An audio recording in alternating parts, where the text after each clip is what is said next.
اگر پندے ز درویش پذیری، ہزار امت بمیرت تو نہ میری، بطول باش و پنہا شو ازیں اثر کہ در آغوش شبیر بگیری۔ اقبال کہتا ہے کہ اے امت مسلمہ میری ایک بات مان لے، ہزار امت مر جائے گی، امت مسلمہ تجھے موت نہیں آ سکتی۔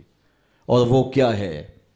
اللہ اکبر، بطول باش، قوم کی بہن سے، بیٹی سے، ماں سے مخاطب ہو کے اقبال بولتے ہیں بطول باش، بطول بن جا، وہ پنہا شو ازیں اثر، اور زمانے کی آنکھ سے پوشیدہ ہو جا۔ پھر در آغوش تو شبیر بگیری، پھر تیری آغوش میں بھی حسین ابن علی کے جانشین پرورش پائیں گے۔ تو اپنے آپ کو سمیٹ کے اس کردار کے سانچے میں ڈال لیا جائے۔ عورت کا دائرہ کار گھر ہے، چار دیواری ہے، اور اس چار دیواری کے ماحول کو آسودہ رکھے۔ وہ باہر نکل کر کے جو ہے وہ گھر کی ذمہ داریوں سے دستبردار نہ ہو۔ یہ ذمہ داریاں مرد کی ہیں کہ وہ باہر نکلے اور ضروریات کو فراہم کرے۔ عورت کی ذمہ داری چار دیواری کی ہے، اس چار دیواری کو رونق بخشے اور تربیت پر نئی نسل کو بہتر بنانے کے لیے اپنی ساری صلاحیتیں صرف کر دے۔ ساری زندگی میں ایک اس کا بچہ بھی اگر قوم کو مل گیا تو قوم کی تقدیر بدل دے گا۔ مائی راستی ہیں یا ام الخیر ہیں، انہوں نے ایک بچے کی تربیت کی، آج مائیں کیوں نہیں کر سکتی؟ بابا فرید کی ماں بیٹے کے مزاج کو سمجھتی ہیں کہ یہ شکر کو بہت پسند کرتا ہے، تو شکر کی پڑیا مصلے کے نیچے رکھ دیتی ہیں، اور بیٹا مصلہ اٹھاتا ہے تو نیچے شکر کی پڑیا ملتی ہے، روز ڈیوٹی دیتی ہیں، اور بیٹا شوق سے نماز پڑھتا ہے، بعض میں شکر کی پڑیا بھی ملے گی۔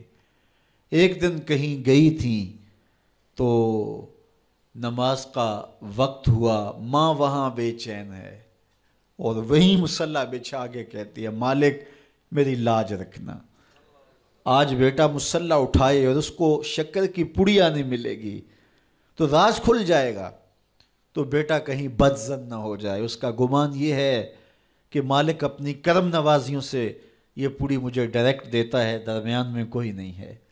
اللہ اکبر۔ خیر، ماں واپس پلٹی اور سب سے پہلے تجسس بھری نگاہ سے بیٹے کو دیکھ رہی تھی کہ بیٹا کوئی شکایت تو نہیں کرتا، لیکن فرید بیٹے کے لب پہ کوئی شکایت نہیں تھی۔ خیر، ماں نے پوچھ لیا بیٹا نماز پڑھی تھی؟ کہا اماں نماز پڑھی تھی، لیکن آج جو شکر ملی ہے اس کا چاس ہی کوئی اور تھا، اس کا ذائقہ ہی کوئی اور تھا۔ تو آنکھوں سے چھم چھم آنسو برسنے لگے، مالک تو نے میری لاج رکھ لی۔ تو پھر بتایا کہ بیٹے میں تو یوں ہی پڑیا رکھتی تھی، آج مالک نے جو ہے وہ میری لاج رکھی ہے اور تیرے مصلے کے نیچے پڑیا رکھ دی، پھر فرید بنا نا۔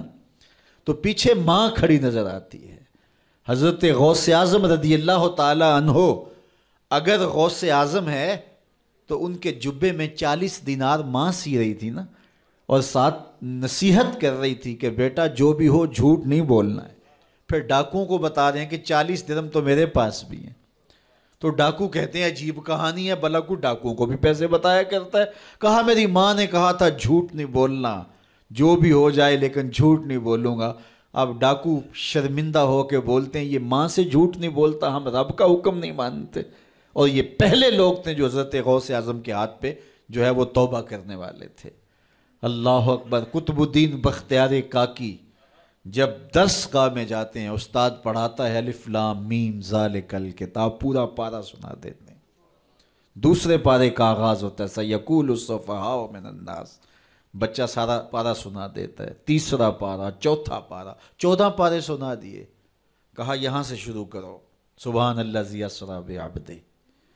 تو کہا بیٹا جس درس گاہ میں 14 پارے پڑھے تھے وہیں بقیہ قرآن بھی حفظ کر لیا ہوتا۔ کہا استاد جی میں کسی درس گاہ میں نہیں گیا، میری ماں 14 پاروں کی حافظہ تھی، اور صبح جب اٹھتی تھی تو قرآن بھی پڑھنے لگتی اور کام کاج بھی کرتی، تو بچپن سے ہی سن کے ماں کی آغوش سے یہ 14 پارے یاد ہو گئے۔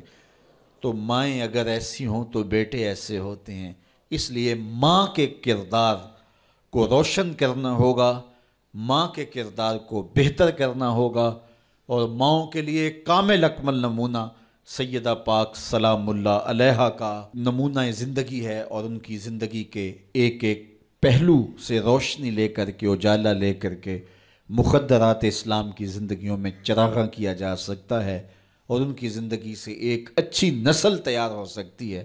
کسی نے کہا تھا مجھے اچھی مائیں دے دو میں تمہیں اچھی نسل دوں گا۔